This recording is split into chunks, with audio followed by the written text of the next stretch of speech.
మీరంతా కాసేపట్లో హాస్పిటల్ నుంచి డిశ్చార్జ్ కాబోతున్నారు.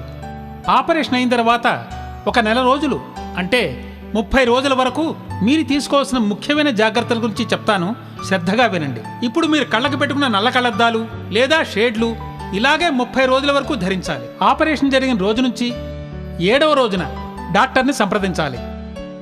చేతులు శుభ్రంగా కడుక్కొని మేం చెప్పిన విధంగా కంట్లో చుక్కల మందు వేసుకోవాలి.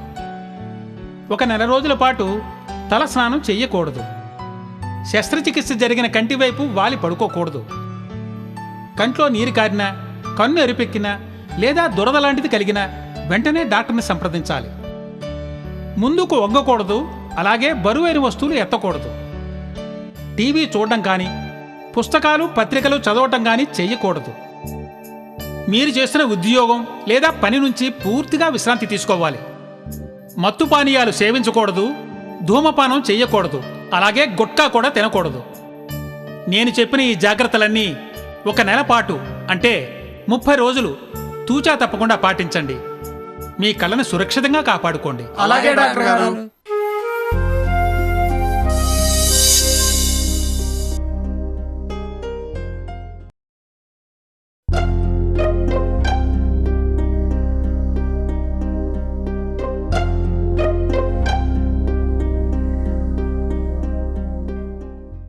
మీరంతా కాసేపట్లో హాస్పిటల్ నుంచి డిశ్చార్జ్ కాబోతున్నారు.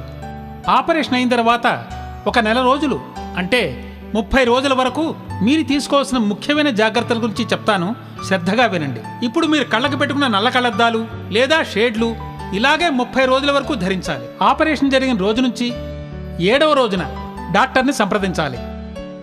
చేతులు శుభ్రంగా కడుక్కొని మేం చెప్పిన విధంగా కంట్లో చుక్కల మందు వేసుకోవాలి. ఒక నెల రోజుల పాటు తల స్నానం చెయ్యకూడదు. శస్త్రచికిత్స జరిగిన కంటి వైపు వాలి పడుకోకూడదు. కంట్లో నీరు కారినా, కన్ను ఎరిపెక్కినా లేదా దురద లాంటిది కలిగినా వెంటనే డాక్టర్ని సంప్రదించాలి. ముందుకు వంగకూడదు, అలాగే బరువైన వస్తువులు ఎత్తకూడదు. టీవీ చూడడం కానీ, పుస్తకాలు పత్రికలు చదవటం కానీ చెయ్యకూడదు. మీరు చేస్తున్న ఉద్యోగం లేదా పని నుంచి పూర్తిగా విశ్రాంతి తీసుకోవాలి. మత్తు పానీయాలు సేవించకూడదు, ధూమపానం చెయ్యకూడదు, అలాగే గుట్కా కూడా తినకూడదు. నేను చెప్పిన ఈ జాగ్రత్తలన్నీ ఒక నెల పాటు అంటే 30 రోజులు తూచా తప్పకుండా పాటించండి.